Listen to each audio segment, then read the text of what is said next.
Hey everyone, welcome to This is Whole Life, episode 482.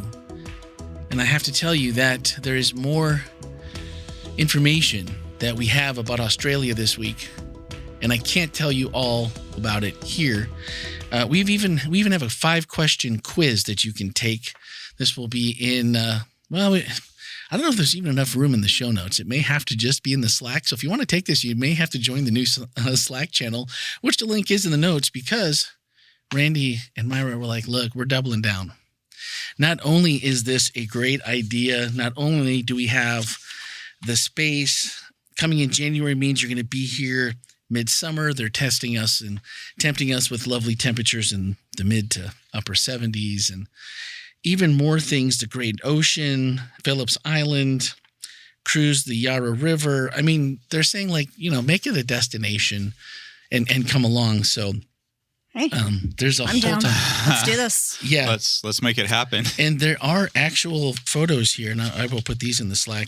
This is one of the donut shops. Oh, wow. Oh, that was for you, Ken. That are Look all at right, that. it was just for Ken. This is a done deal. We are So we are headed out. yeah, this is. Do we have to wait till January? I don't know that we do. Ken will start swimming now. Yeah. Well, then think of all the I should donuts you get there could eat. right about when. So they 4 finished pieces of me will wash ashore right about when you guys get there. So I will put all this in because I want you guys to go over this. This is Randy. You spent a ton of time, and I was so impressed with all the different things. There are links to all this stuff. Guam is cool, and we love Ken's Guam adventures and tales. It just doesn't hold a candle to Mooney Ponds and the greater Melbourne Vic adventure. We're looking forward to hosting episode 500. All the best to you and the podcast team. All right. And I'm like, come on, man. Now, Randy does work in the airline industry, right? Did Randy have any suggestions on airline sponsors of this? Okay. So, Randy, part 3 might be, how do we get You know anybody at Qantas? Yeah. How do we get- Tamsin, you guys know Tamsin Thomas is Oh, that's true. high up, and she can blue. Oh, Maybe we're there's- invoking Tamsin's name. Yeah. Wow. Okay. Well, Tamsin, Well, we're if- glad you're here, Denise. Yeah. Thanks for the Does suggestion. JetBlue fly to Australia? Believe it or not, it has European, so it might. I don't know, Well, but she. I guess we could go to Australia through Europe. Well, if That we would had be to, If we had a the wrong layover way. or something, yeah. we'd find something to do. we probably could. Yeah. We're resourceful. Aren't we? I feel like we'd be all right. I'm pretty sure. So you've heard a special voice. You're going to hear more about it in just a second, because also today, last week I told you that Scott Causey said, hey, I'm going to start sponsoring coffee on the podcast, and it is fantastic. It is fresh from the island of Hawaii from Tradition Coffee Roasters. We're on a light roast called the Big Swell with floral, sweet, and creamy notes, roasted in Kailua, Hawaii. And folks, if there's 4 one- out of 5 podcasters are enjoying it right now. That's right. And It's delicious. if you ever get a chance to go to Hawaii, all I'm saying is Kailua Beach, Kalapawe Market, right on the beach, is maybe one of the highlights of my trip, I'm just going to say. And then there are 24 Krispy Kreme donuts. Scott's daughter Lacey and her boyfriend James. Is that supplying us for like the month? Is that it? Yeah, maybe we may have to pack these in the freezer for freshness. Yeah. Because we're not going to, I hope we're not going to be able to eat all. I mean, we did test them earlier to make sure they were okay, because I didn't want Ken to get. Yeah. It is important for you to make sure that I'm able to preach this next Sabbath. And they were warm yet, so they were. Oh, really? Yeah, they were fresh. Oh, So, my goodness. Yeah. Fresh out off the bakery line at Lucas Krispy and Alex Kreme. and I were just like, we should probably just Of course be you should. proactive. 100%. We should do that. So Thank you. Right. Thank you, guys. Oh, and then there's also our guest today brought a bag of Dove Silky Smooth Promises. I love this marketing. Dark chocolate and sea salt caramel. Well, now that is a promise, isn't it? Sea salt. I just made Wow. me. I'm buttering you guys up. I don't even like chocolate, but when you said you had me at sea salt caramel, that was kind of it. Maybe you should You know back what? off away from the I feel electronics while you I drool. feel like Randy. we should move her from guest status to just being here every week if she's Yeah. bringing stuff with her. I mean, Please, let's do it. just Let's every do week. it. No. So I can't go any longer to introduce and welcome our new first time to the podcast, right? Is this your first time on the? It is. No way. It is. Yes. I can't believe that, Denise. I know. Denise Butler, Voices of WholeLife. This is number 3 in our series this year. And as we get started, I just we'll introduce everyone. So we have 5 around the table. So to my right this week is Lucas, making the upgrade. Ken, he's just across the table today, lead pastor. Stuck in the middle with you. Yes. Worship Pastor Melanie Bachman, guest Denise Butler to my left, and I'm Randy. And before we get started, I want to just have you introduce yourself and tell our listeners they haven't heard from you before, unless they've already seen the message, but a little bit about who is Denise. Well, thank you. And it's really a privilege and a fun time to be here with you all, especially on treat day.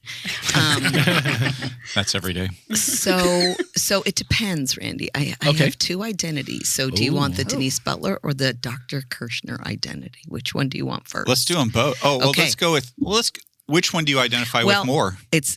It's Clark Kent and Superman. It just depends on the day, you know? Who are you today? Who are you right now? I've been wearing the Dr. Kirshner hat all morning. So. All right, let's start there then. Yeah. All right. So I am a professor at the University of Michigan. I've been there coming up on 30 years. I'm in the medical school in the Department of Microbiology and Immunology. I study infectious diseases, and I run a large science lab and also teach medical students and other kinds of classes there, different from being in a LS&A kind of campus where you're teaching, a whole math course for a semester. So it's more specialized. And I commute, obviously, a week a month to the University of Michigan. And I've been doing that for 20 of the 30 years. Wow. So I've been, and my very first Sabbath was January 2004. And we walked in the doors and we decided to stay here. So I've been a member and commuting the whole time. That's wild. Yeah, and it's really great. How long have you been teaching at University of Michigan or been a part of faculty there? 30 years. 30 years, wow. And 20 commuting. So I invented remote work before there was remote work. So I have to say, airline miles. one of my favorite things to do is Google people. Oh. And you're kind of a big deal. I know that you're very humble. But what would you say one of the most significant pieces of your research would be? Because I came across a couple that I thought were pretty significant. Okay, let's see. So I have studied infections that are called persistent because most of the time we all get sick. And yet our immune system does a really good job of helping us get better 7 to 10 days. It's sometimes a painful process, but we pretty much get better. But there are some infections we get that we never clear. Things like HIV, something called Helicobacter pylori in your stomach, and then tuberculosis. So I studied TB. I've studied all 3 of these infections, but I've spent the past 20 years on TB, actually 27 years. I find it very fascinating. It's the number 1 cause of death in the world. Oh. People think... This is the hillbilly bacteria? Tuberculosis. Oh, you said a hillbilly something? Helicobacter pylori. That one. Yeah, that one. No, that is the tummy one. But gotcha. I thought that was the number 1 cause of death, and I'm like, I got to learn how to say this. Yeah. if this is it. No, it's a Mycobacterium All you have to remember is tuberculosis. 2 letters. Yeah. TB. TB. Oh, okay. And TB is the disease, but Gotcha. Mycobacterium tuberculosis is the pathogen. So Helicobacter pylori is the pathogen. It causes ulcers and sometimes stomach cancer, and HIV causes AIDS. So there's always an agent and a disease. And so what's interesting about TB is that people don't recognize that it's the number 1 cause of death and in the world by infectious disease, and mostly, of course, not in the United States. It's mostly in the rest of the world.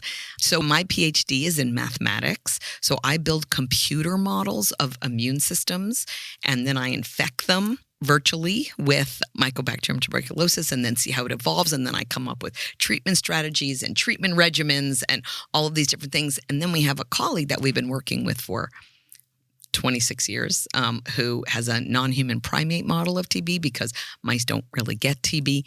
And so you can't really study it in mice. And so then she tests my theories in the monkeys, and then we go back to the computer and we iterate until we come up with vaccines and treatments that, are testable in trials. So that's what I do. I think that's the most significant thing. Now, am I correct that some of your, I don't know, is it equations, your math, is that the right, what's the right Well, sometimes equations, but I'm Theorems the one that brought to the table something called agent-based modeling. Doesn't it sound like, secret agent modeling? Yeah.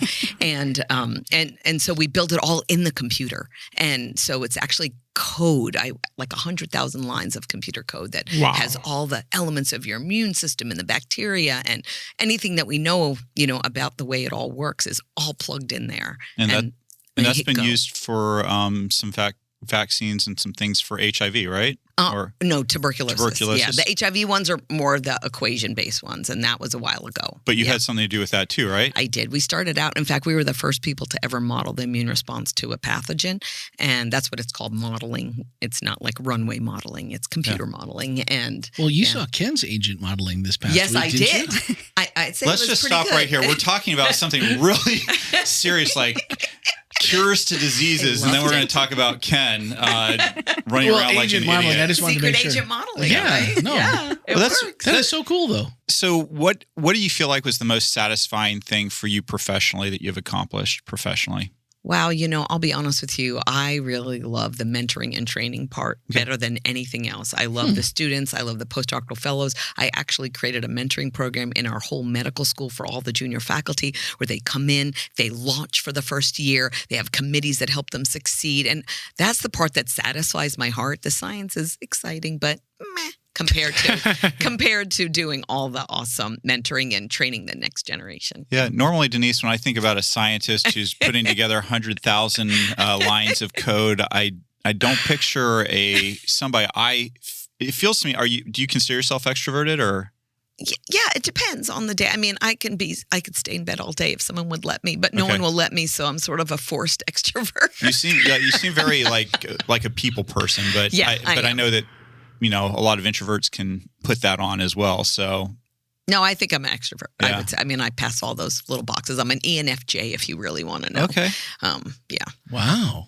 Very cool. Mm-hmm. ENFJ. Mm-hmm. Okay. Well, I just firstly, it's just we have the absolute coolest people that go to WholeLife, and you're one of them. One of very many just amazing people. And so I was telling somebody was in the back of the auditorium, and I said, I don't feel. Oh, it was actually Steve. I was talking to Steve, who's our. I can never remember his title.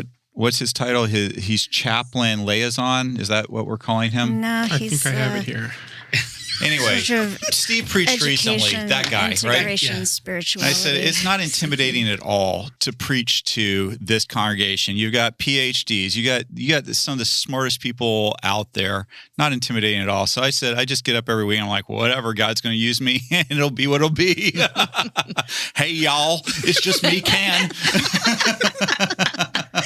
From Guam. Yeah, from Guam sometimes. Chelu.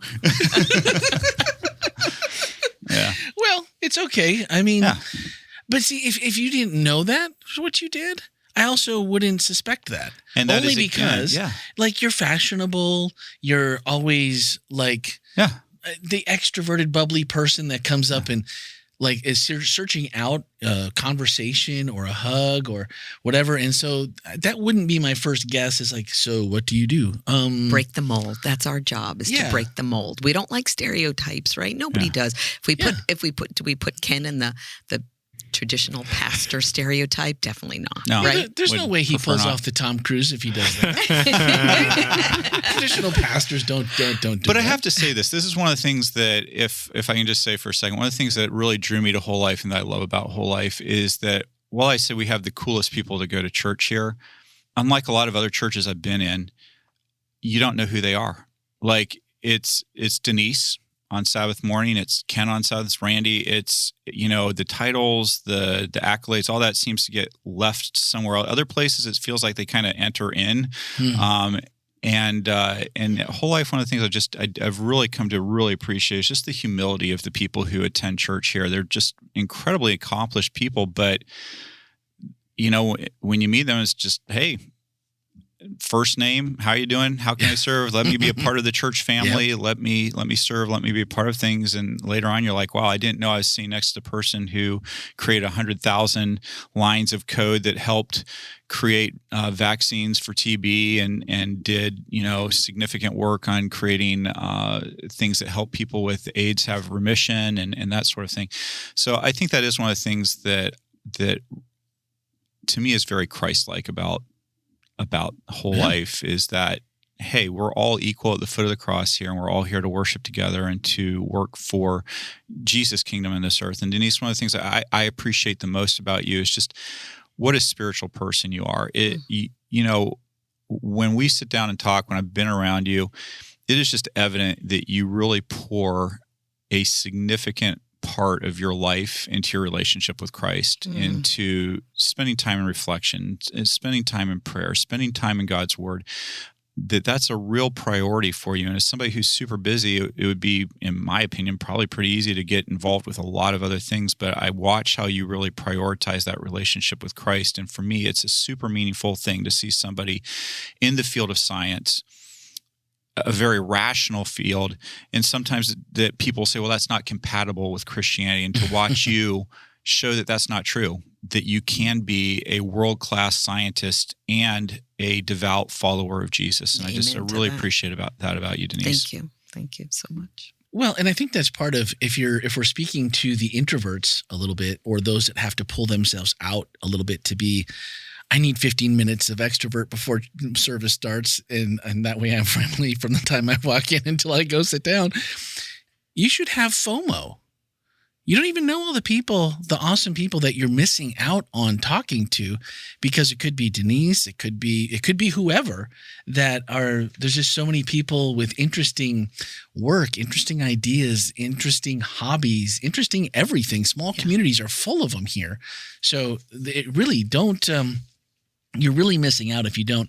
And I mean, if you happen to bump into Denise, you may also bump into Russ. That's right. And doggone it, if you had to bump into someone, bump into Russ. Oh yeah, Russ makes me happy. Yeah, he's a jolly guy. We're quite a team. In fact, he's a scientist as well, and we were recently invited to give talks in Stanford, and he's a colleague of ours that knows both of us. And I gave my talk first, and then Russ gave his talk. And afterwards, he came over to us and he goes, I just cannot stop thinking about what it must be like at your house.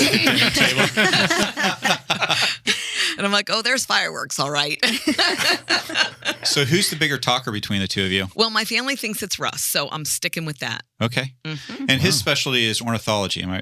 His PhD was in ornithology, but so the title of his thesis was Avian Landscape Ecology. So he uses birds, that's the avian piece, landscape, which is the geography, and ecology, how do they fit together and interact? But now he applies all that to study population health, and he directs the population health lab at Advent Health University. Wow. Very cool. And that's why we moved to Florida. It's all his fault. Yeah. That's why you've had to commute for 25 years. Exactly. Thanks a lot, honey. Love you. Well, we're sure happy. Thanks, Russ. Yeah. We appreciate you. We are very happy. Yeah. So earlier this year, when we were going through who was first this year? It was Tony, right? For the Voices of WholeLife. And then Amanda. Mm-hmm. Yeah. And now Denise. And then Robert. And then, Robert Vargas is going to follow. So if you want to find any of those messages, you can just kind of scroll through your timeline, and just the titles all start with Voices of WholeLife, so they're easy to find. And I think the first one was spring, so it won't be too far back, being that we're just weekly. We're looking at November. Right. And then November for Robert. It's coming up. Mm-hmm. Yeah. For Robert. Okay. So all four will have happened by that point. Robert should feel no pressure, by the way. Yeah. Robert, if you're listening. Exactly. Just don't feel any pressure. All three have been bangers. So. Yeah. We have all kinds of confidence in you, Robert. You better bring food, Robert. Yeah. So, how well do you remember? And I'm like, wow, this is going to really sting a little bit. And then ever since Tony had his message about, well, I put my wife's lists to rhymes, to music or whatever. And I Tony, man, I gave that a shot, and I figured I'd be divorced if I kept going on it, because if I don't get I can't remember anything. And I'll have to look. I mean, anyone else go to the store on the list that you've gotten from significant other that says, hey, as long as you're out, can you pick up and there might be 3 things. It's like strawberries, milk, and something else. That's what I was supposed to pick up on Sunday so we could have some Belgian waffles.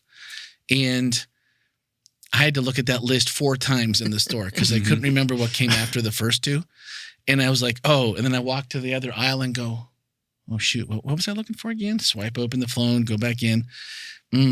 So the fact that it's listed 1,200 times in the Bible is not lost on me at all, because I just picture God like, well, these guys are going to be pretty bad at this.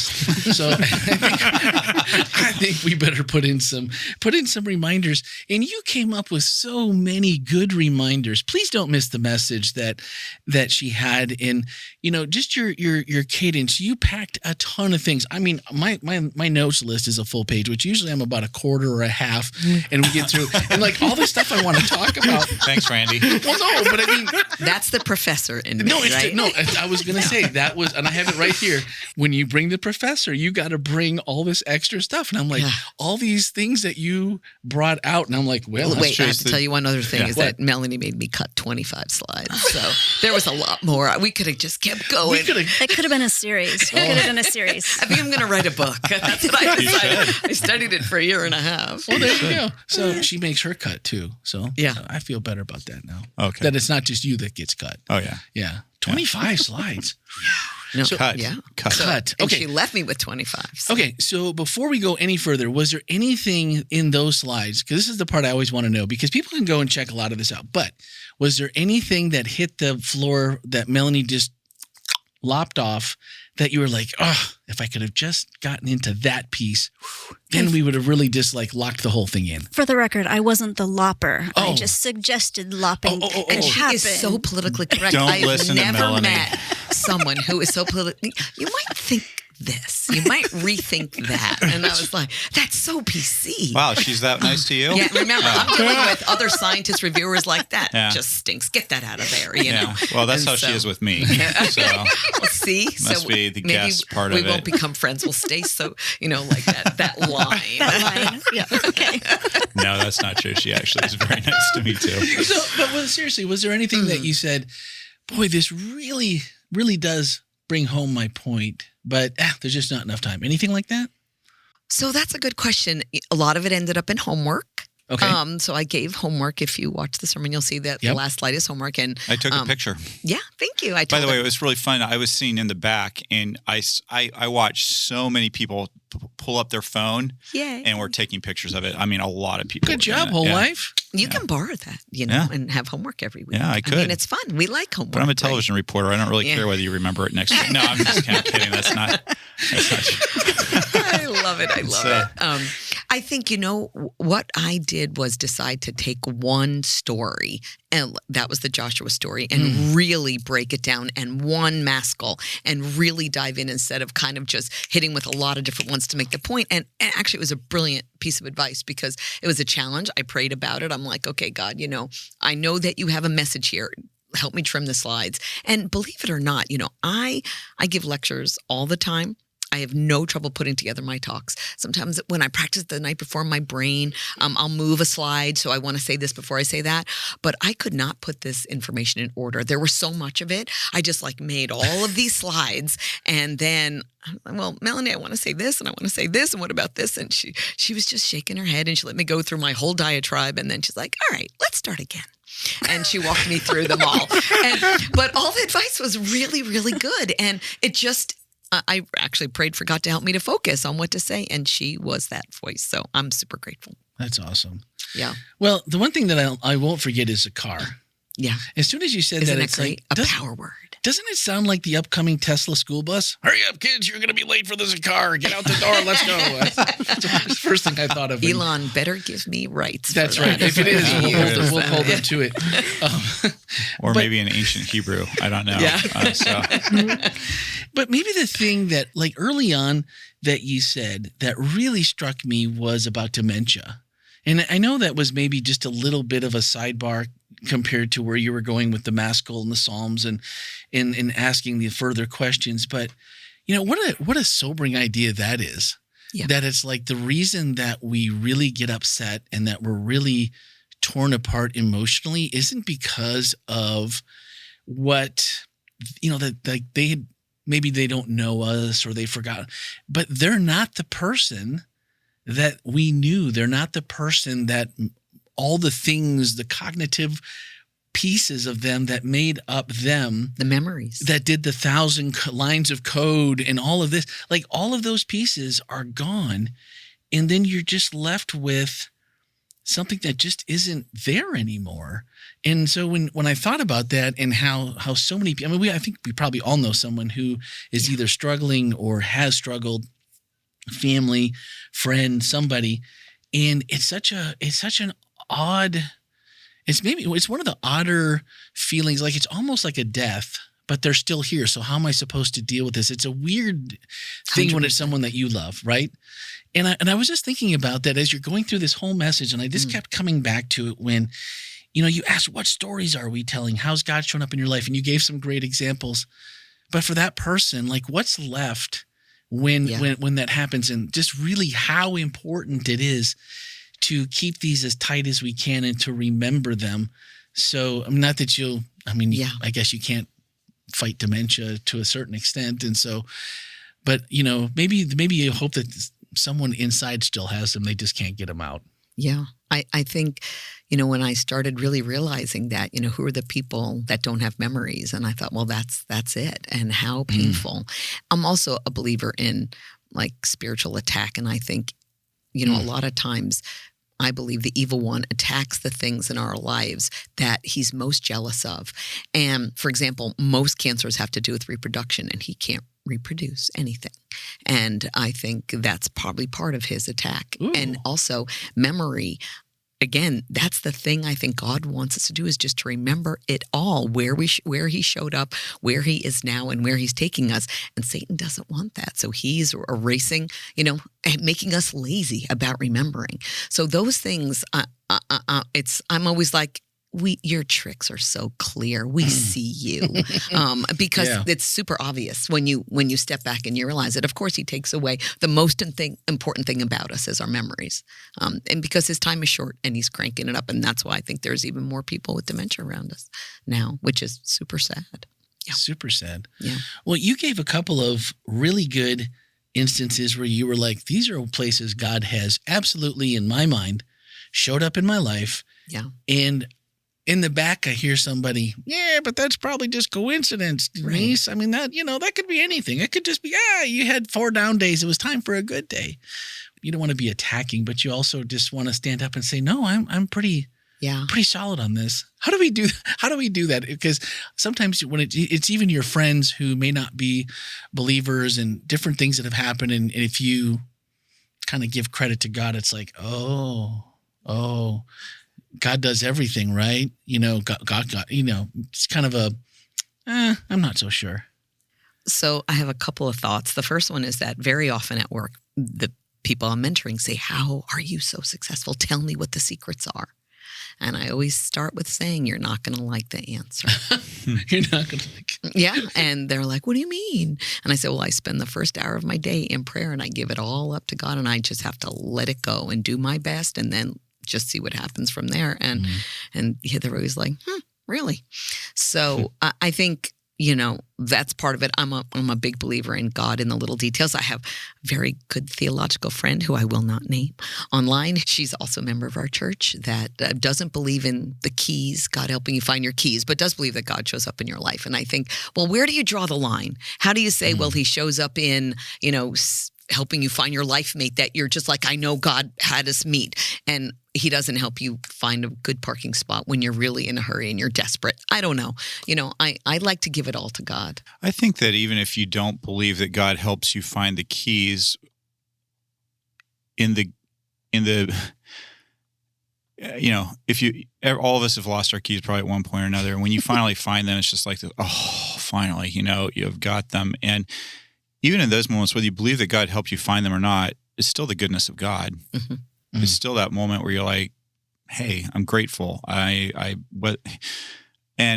with you, Denise. I believe God cares. I believe he cares about the little things as much as the big things. And sometimes I think the little things, we are a lot bigger than maybe we understand. I think that there's a lot more to things. I wanted to double back a little bit though, to something you said a little bit earlier. And I know, I'm sorry, Randy, I'm going to detour a little bit here for a second, but as somebody who works in a very scientific arena, I'm wondering how do you authentically show up as a believer in a scientific community that I'm guessing, I don't know, is largely agnostic, if not atheist. Mm-hmm. How do you balance the tension of who you are with who you're working with, and science versus the miraculous, if you will? How do you feel like there's these two different lives that you're living, or do you feel like you're authentically who you are wherever you're at? I'd love for you to maybe take a minute or two just to kind of tell me a little bit about that. Yeah, so that's a really big question, and certainly something I've dealt with for 30 plus years. I think, for example, on my website, I have quotes. You'll see a lot of them are gone now because I was asked to take them down. But one of them was, in the beginning, God created the heavens and the earth, period. And just sort of had that on there. But I also had the last page of The Origin of Species, which is Charles Darwin, and who is really the God that most of my atheist friends follow. And I mean, even in meetings, they'll say, "In the name of Charles Darwin, what are you talking about?" It truly in a God role with a little g. And it said, all of these species, imbued with life from a creator. It says it right there on the last page of the first draft of The Origin of Species that was published. So I had that on my website, and I was asked to take both of those things down, which is interesting. But I did. I don't fight and say, "Oh, well, I have a right to blah, blah, blah." That's right. I'm representing me. I'm not representing the university. This is not what other people think. This is what I think. I think I have to tell you that in science, they say that faculty politics are so invidious because there's so little at stake. Because the only thing we have at stake is our ideas, nothing else. And it's a career path where you are criticized no matter what you do. Teaching evaluations, you write a paper and it gets reviewed and torn apart. You submit a grant and it gets reviewed. Everything is criticism from day one. I tell my students, if you're going to cry every time there's a criticism, this is not the career for you, because from day one it's got to be water off a duck's back, Yeah. But it is hard sometimes for me when I receive a paper from one of my sworn enemies, that I'm supposed to review with a unjaded and kind perspective. I'm like, oh, I really want to tear this apart. But I'm like, maybe I should get one of the people in my lab to help me with this so I can make sure I am upholding my Christian values at the same time that I am. I mean, I have to say I am not perfect. And there's times when I have done a little bit of revenge work, but only because I believed it was best for the scientific community. I just was maybe a little harsher than I needed to be. But my friends all know, all my colleagues, all my closest, they all know I'm a Christian. So I've not made that secret, but it's not like I'm asking my chair to pray before faculty meetings or anything like that. One time God challenged me. So at the end, when you give scientific talks, and I was giving a really huge plenary at a conference I had always wanted to speak at, and I was given like this big one. And there's always an acknowledgement paid for all the people. And he challenged me to put God on the acknowledgement side, like with all the names. And I was like, oh man. Do I have to? Do I have to? I'm like, that's a really big thing. So there's a list of all the names, like these collaborators and this thing. And I just put God at the end. And I was like, okay, it's up there. I put it up there and I didn't really say God, I'm like, here's the list of all the people I want to thank, super extra throw out to these people. And, but I did it. Did you hear anything back on that? Was it noticed, or was it everybody just ignored? Nobody said anything, yeah. But I think it was noticed. People don't miss anything. Not These are generally. scientists, Yeah. right? So, yeah. Anyway, that was my one thing, but I did it. I mean, I believed, God was saying, okay, yeah, you know what? You're always, practice what you preach up there, girl. So I put his name on the slide and I felt really good about that. The other thing I was really curious about is why this topic. I always remember. Because one of the things that people need to know about the Voices of WholeLife series is we don't tell you what you have to preach on. When we choose you, we trust you, and we say whatever God's putting on your heart. And of course, Melanie does help you out a little bit, but why this topic for you? Yeah. So our family for 20 years did Sabbath time every Friday night, and we all sang. We always we read a Bible verse, we read a story, we sing a song. Everybody gets to pick the song. And if you ask my kids, what song mom always picks the same song every week, and it was "Give Me Oil in My Lamp." And so then after. I do a lot of personal mentoring with a Bible group and with a leader. I've been doing this for 17 years with Linda Werner, and I have this group of 6 women that we've been journeying together for 5 straight years now, very deep diving, and we do retreats together. And when they taught on remember, I was like, wow, this is something that's really missing from my life. I need the Zakar power. And then I always go and kayak after we do a big study, because that is my whisper place where God always whispers to me. I have pages and pages of poetry that I write with God when I'm out there. It's just amazing how he shows up. Sometimes I put my foot in the water and there's already stuff flying. I'm like, can you wait till I get out into the middle of the lake? And he said, Denise, the oil in the lamp are the memories. And I was like, what? So then I was like, all right, so I have to think about this more. And literally the next week, Ken said, do you want to give one of the Voices of WholeLife last summer? There you go. And I was like, no, but I know God wants me to talk on this. So how about next summer? And he said, all right, I'm holding you to that. And that's how this all came about. So it took me a year and a half. No, but I love it. Yeah. And you already knew what you wanted to talk about. Yeah. So, but I knew I definitely needed to dive in a lot more and read more. And then, of course, God just brought all these gems to me. Very nice. Well, thank you for being willing. It's a very vulnerable thing to preach. Mm-hmm. It's especially, I think in many ways, it's a lot harder to preach one sermon than it is to be able to preach a series of sermons, because when you preach that one sermon, everybody's like, why that one? Like when I preach a series of sermons, it's like, well, he had to come up with something for for 52 weeks or 50, whatever. But yeah. But it's very personal. And, like you said, even as a seasoned lecturer, you've clearly spoken in a lot of places. There's something a little bit different about a sermon. Well, first of all, I'm not a theologian. I'm a scientist. So I felt like when I give my science talks, I have authority. I didn't, it's a little different when you show up here and, I'm not a theologian. I don't have authority. So I'm like, that's why it has to be all God. I think that's one of the fun things about the Protestant persuasion of Christianity is that in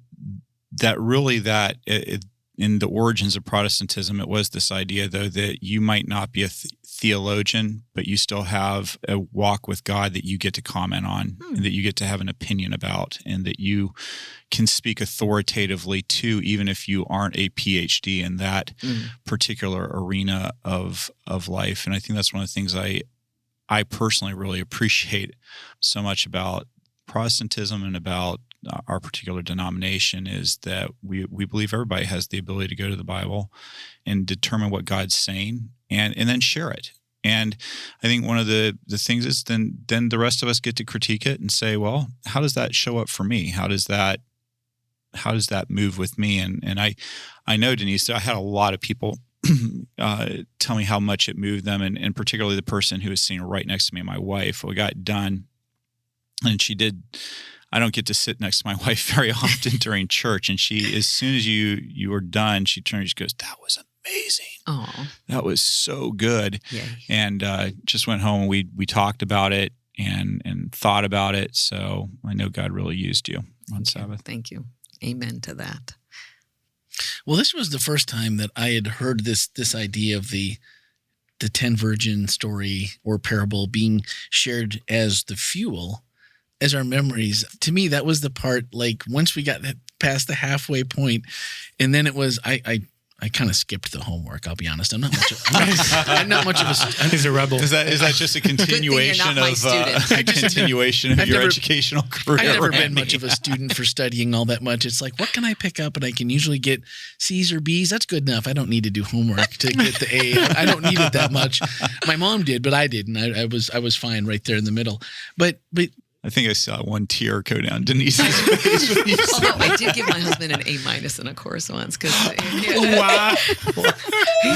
because he said, "Look, I'm going into the final with an A. Can I skip the final and get an A-?" I'm like, "All right, but you're not getting an A." if you Wait, skip was the this final." in an academic setting or home setting? 'Cause- Both. Absolutely.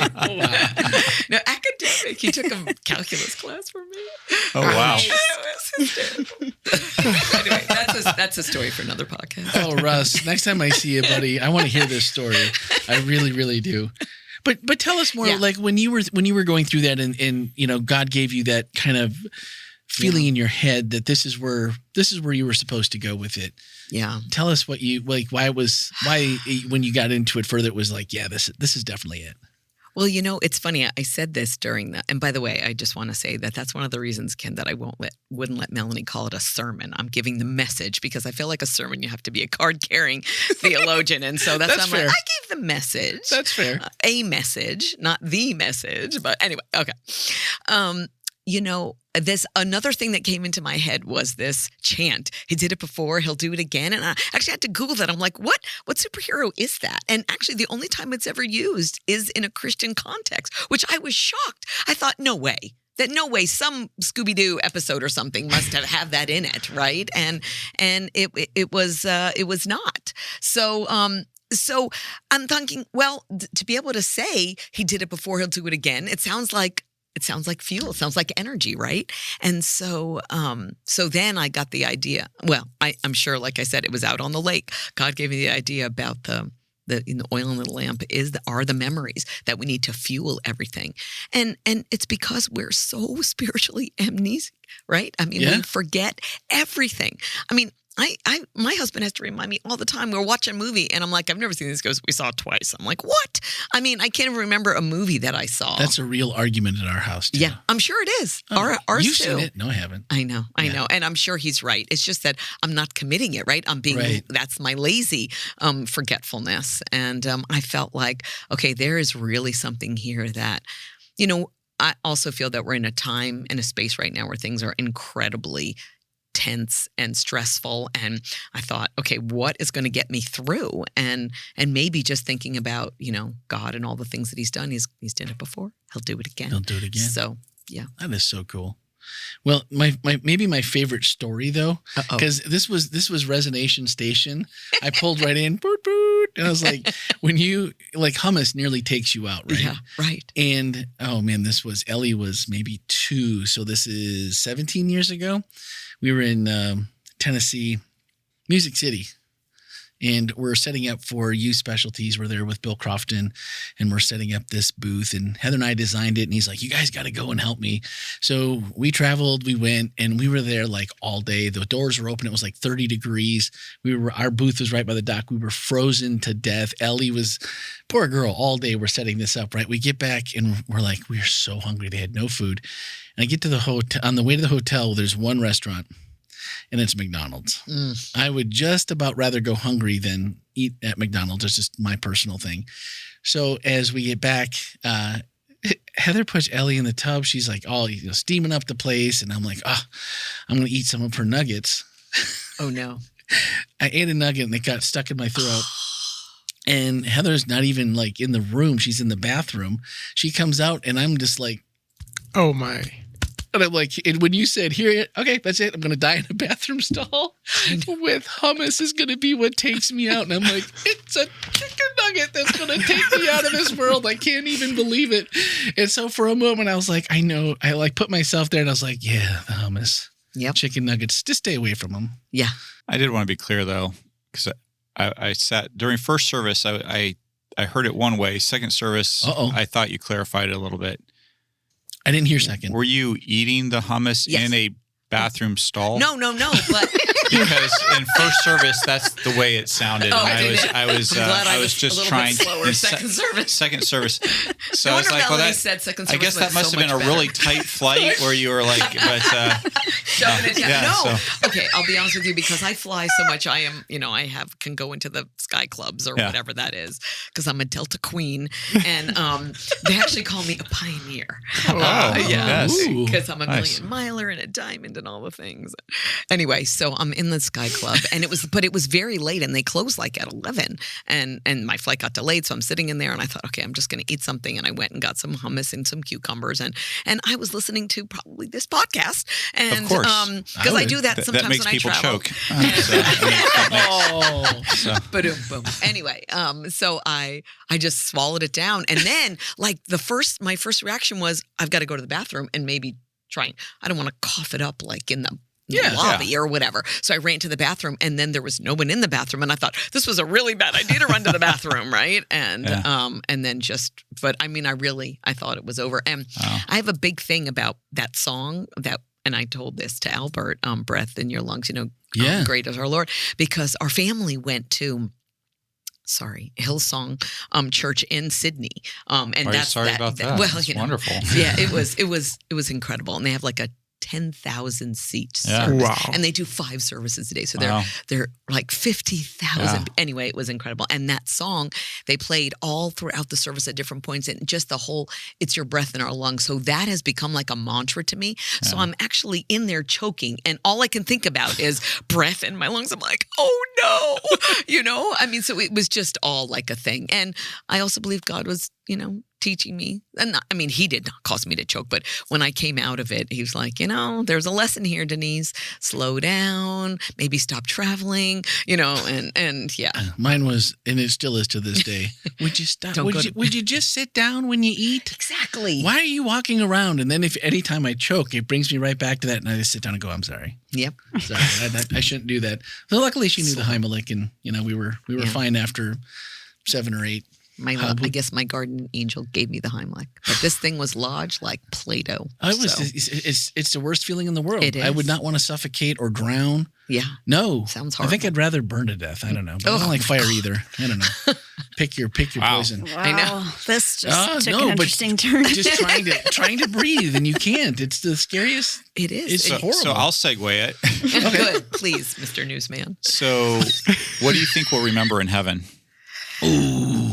I wonder about that, actually. There's some things I don't want to remember, right? And that's a good question. What do I think? I hope we remember all the good stuff. I hope we remember all the people, because we keep saying we're all going to meet at this giant flagpole in the middle of, heaven, and I hope I remember everyone there. But I guess we have to remember the bad stuff, because that shows us the goodness of God, and also God's resolution of all the things as He promised, us. So I'm guessing that there's a really important reason even in heaven we will have our memories. But maybe somehow, since we won't have tears or pain anymore, we'll see them in a different light, and that light will make us feel okay about it all. But that's the God magic, and I don't know what that looks like. I think it's part of the praise that it talks about in the Bible, that we'll praise Him forever. And it's because, like you said, maybe not I feel the hurt and the pain that I felt here, but I can look at it with different eyes or a different body or however that is, and look at it and go, whoo, it's pretty disgusting. But we survived and we're here, and God is good, right? So, Lucas, do we have any questions? Yeah, we got 2 questions. So the first one from Matthew: should we remember things that traumatized us? How can we incorporate God in that moment that hurts us mentally? Yeah, so I kind of addressed this a little bit in my second to last slide, which is, invite God into that and say, okay, God, remind me how you showed up in this. Because He's always there. I mean, even when our loved ones are dying, God was in all of it. And so I think that's the thing to do, is just to ask God, show me where you were and how I can think about this so that it doesn't hurt so much. And I know He does. The other thing is, there are books written about how God uses our pain to change us. I mean, there's a guy who wrote this amazing book. I'm sorry, I can't think of his name right now. It's about rewriting your story. And I think he was abused when he was a boy, but now he helps people through abuse based on how God helped him recover from his.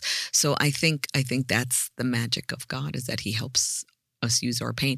I had cancer, and I made a covenant with God, because you can tell I'm big into covenants. I mentioned that in my sermon as well, for travel covenants. And I said, look, if I am healed from this cancer, I will be available, and I will talk to anyone at any time about anything related to their journey, and guide them and support them and help them however you need me to. And let me tell you, my phone rings, texts, calls, all the time because God's calling in, cashing in on that little covenant thing that we had together. So, yeah. That's awesome. Yeah. When you see I'm putting it out there, and people ask, does God really listen? Does he care about the little things? It's kind of hard not to believe that he doesn't care. If you've seen like you said, if you're serious about your end and you're willing to go to walk it, he's willing to put it in front of you. Absolutely. That's pretty awesome. Yeah. The second one here is, why do we so easily forget God's faithfulness, even after he has shown up clearly in our lives? It's terrible, right? I mean, it's shameful, and I'm embarrassed. That's why I think we have to sit and remember and leave it to the Holy Spirit, because certainly we're not going to remember it all. We're terrible at it. And I don't know, you see the numbers about how much of our brain we use. Probably when God created Adam and Eve, they used all their giant big brains, and we're using like a pea-size amount of our brains or something. And so I think we need to have the Holy Spirit help us remember, why are we so bad? Because we're lazy and selfish, and our attention span is really short. We're like, gerbils or something, or goldfish. That's the Ted Lasso one. Yeah, it's goldfish. That's a great question. That was actually, I was going to ask you that as kind of the final thing, something similar to that. But if there's one thing that you hope that someone takes away in a bite-sized morsel with our pea brain sized attention spans, brain size, all the rest, what's the one thing you hope people take away from what you said and what you felt that would help them to be maybe just a little bit better in remembering or inviting God in? Well, I think, we all are struggling at different levels at different times about different things. And I think if we just invite God to help remind us where he's shown up in the past, maybe even in similar types of things, work stress or boss stress or kid stress or whatever, I think that gives you to go on to the next day, the energy, the motivation, the help, whatever that you might need. And, it's a daily bread thing. So let me just say that every year I ask God for a word, and this year he gave me 2 daily bread. And I think he really wanted me to say, it's only going to come every day, Denise. I'm not going to give you something for the problems for tomorrow. I'm only going to give you what you need, the support, the help, the discernment for today. And so maybe you can ask the Holy Spirit to remind you of the stuff that you need just for the stuff today. Help me remember something where, you really showed up for today. Yeah. That might be the clue right there. I think too often we are hoping to map out as we are planning, 2 weeks ahead, a month ahead, because that's kind of what we have to do to keep our head above water, whether it's at home, at work, both.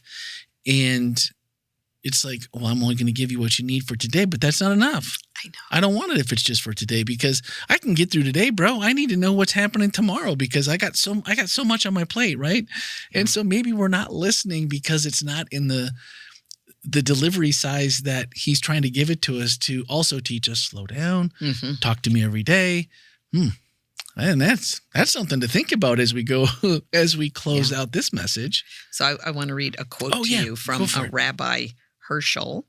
So and he's speaking from the perspective of Judaism. He says, to us, recollection is a holy act. We sanctify the present by remembering the past. Beautiful. And then this is from a friend of mine. He said his favorite biblical moment of remembering is when the thief on the cross asked the creator of the universe to remember him, and Christ responds, I will remember you. So more remembering, right? And pretty powerful stuff. It is. Well, there was a lot of things that this week that, we learned as a car. I'm not going to forget that one. Maskell I'd never heard before.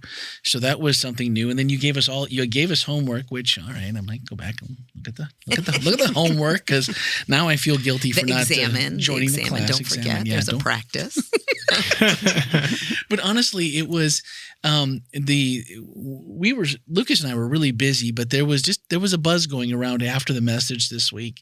And so when I got a chance to listen to it finally this morning, it was just like, wow, I did miss a bunch. And so thank you for not only, taking the time to do the double preaching duty, or the third or fourth with Melanie as the backup, and going through that whole process, taking time out of your Tuesday to come here and hang out with us and be a part of it. So thank you so much. We really appreciate it. Thanks, Randy. Thanks, everyone. This has been a really amazing journey. I appreciate you all. Awesome. So, that's right. Great question. Great question. How could I forget? We saw Ken Wetmore. Ken Cruz. Ken Cruz. Oh, I like Ken Cruz. That's good. Tom Wetmore. He took that parking lot to task, bro. There's actually Parking garage. there actually is a real Tom Wetmore. That's my uncle. Oh, really? Yeah. There you go. No, I will never recover from Wetmore. Stop. So if you haven't seen our social about this new series, log on to Instagram at WholeLife Orlando. We put it up on Saturday, and it's been very well received, and we like to have a little fun here and there when we can. And so who knows, there might even be something new this week in the Mystery Machine. We'll have to dig in and see what happens. Right? Yeah, Denise is ready. So do you have the great question? Ken has it. Good, because it's long. It's lengthy. The Old Testament doesn't say much about an afterlife beyond the grave. A vague mention of the dead coming back to life appears in Isaiah 26:19, and Daniel 12:2 speaks of resurrection and judgment. In contrast, the New Testament describes heaven and hell as real, specific places. Since most of the Old Testament lacks clear ideas of life after death, and since by the time the New Testament was written, Jewish thought had been influenced by other religions like Zoroastrianism and by Greek philosophy, should we understand heaven and hell as actual places, or as a theological concept shaped by those influences? Wow. We got another Z word this week that I can't pronounce. It's getting tough up in here, people. That's kind of the Babylonian religion. Oh, okay. Well, I mean, still tough to pronounce. It's actually still around today. It's practiced by some today in the world. So yeah, it is. And I have already started your research. Ken's Labor Day weekend was laborious. The sun went down on Saturday night, and I was on Amazon ordering books. So when the envelope finally came out on Saturday, I was like, wow. No wonder he was trying to base jump to. Yeah, he's listening to podcasts. Well, I've got these 3 thick books that I'm working my way through right now, and I've obviously done other research as well. And thank you for whoever wrote this. This is really fun. I'm actually enjoying this a lot. Got a book I think part of the way through that I'll definitely be recommending to people to read if they want to get a deeper look on this topic. But it's a fascinating deep dive into things, and I think what for me so far feels somewhat rewarding is that so many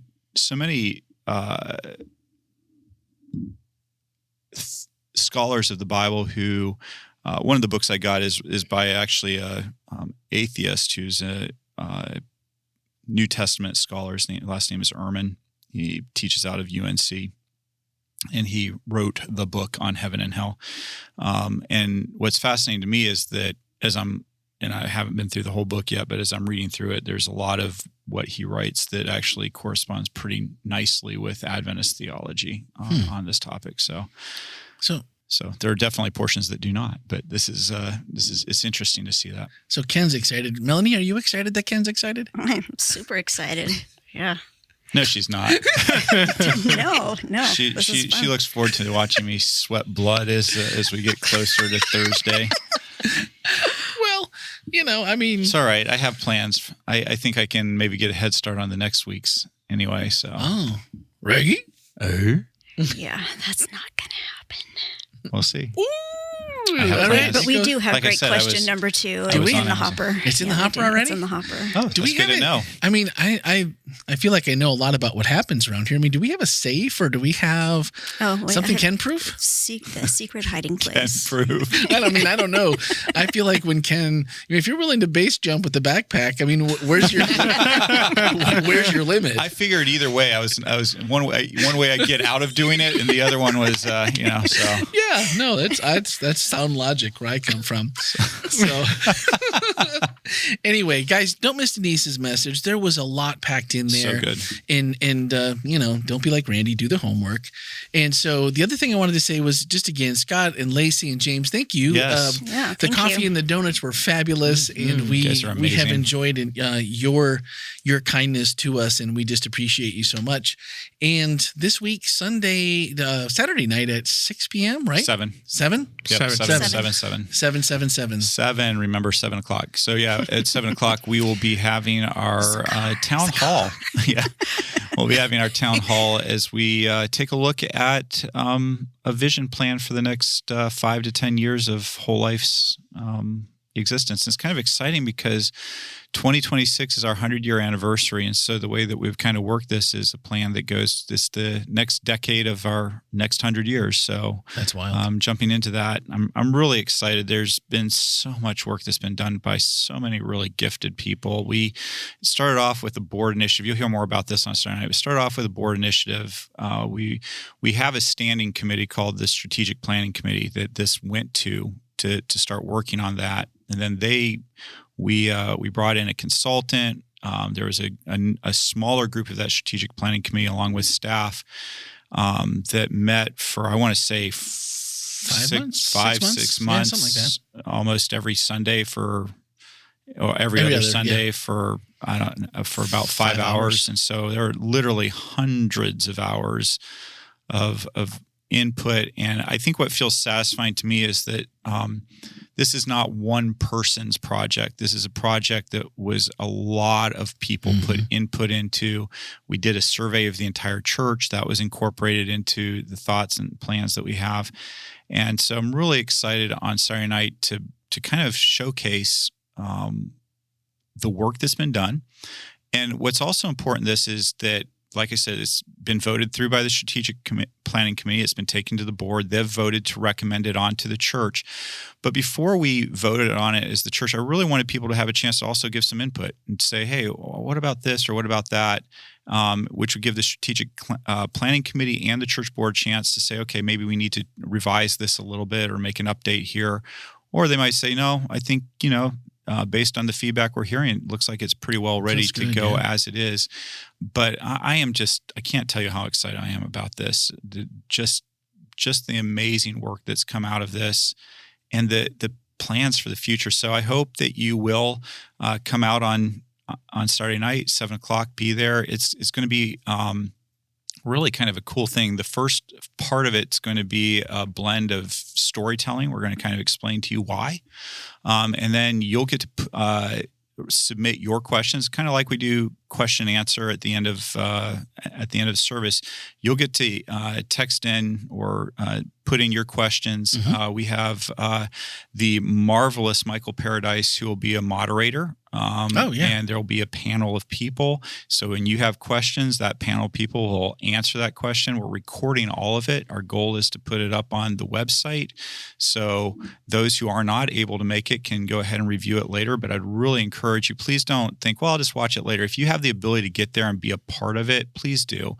And then at the very end, my commitment is I'm not going to leave the church till everybody who has a question gets to ask it. And if we have an answer, we'll give it. And if we need to research it further, we'll research it further.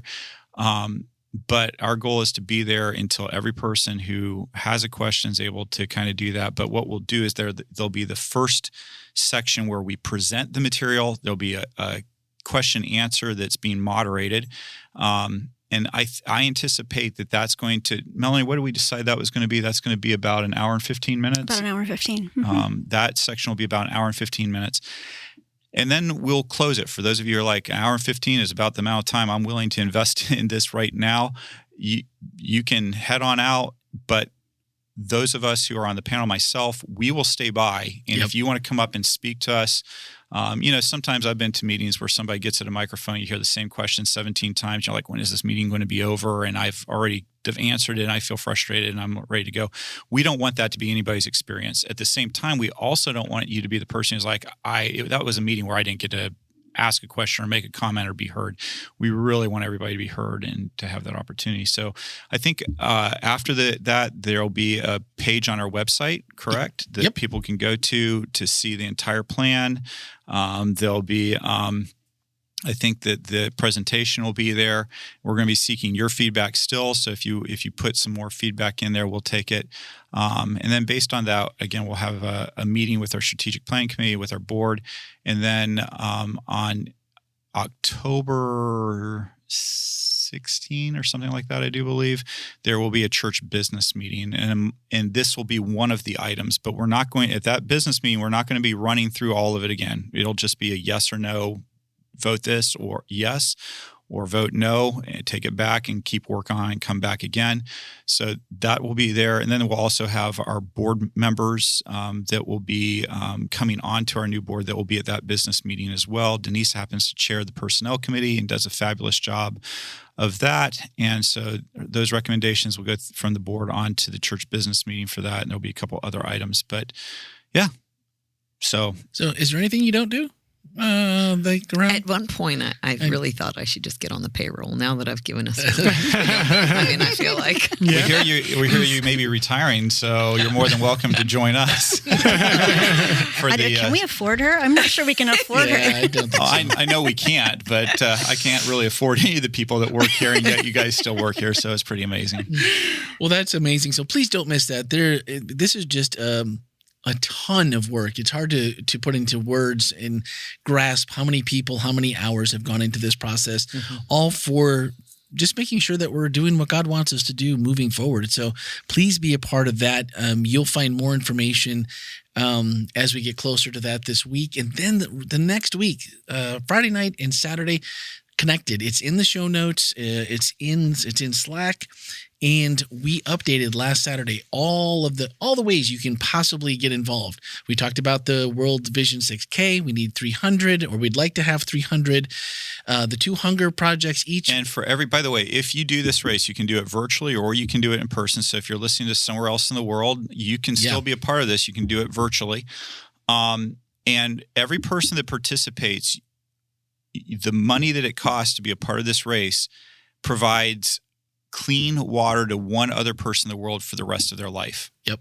So think about that for a second. If you sign up for this race, the money that you invest in that race, besides just going out and being with friends and having a great time on whether it's a walk, which it will be for me, or a run, which maybe for more serious-minded people. But by doing that, by the entry fee that you put in there, you are providing clean drinking water for one other human being on this planet for the rest of their life. And that is a significant thing. So sign up for it, please. Go do it right now while you're thinking about it. And whether you can do it in person or whether you're going to do it virtually, be a part of that.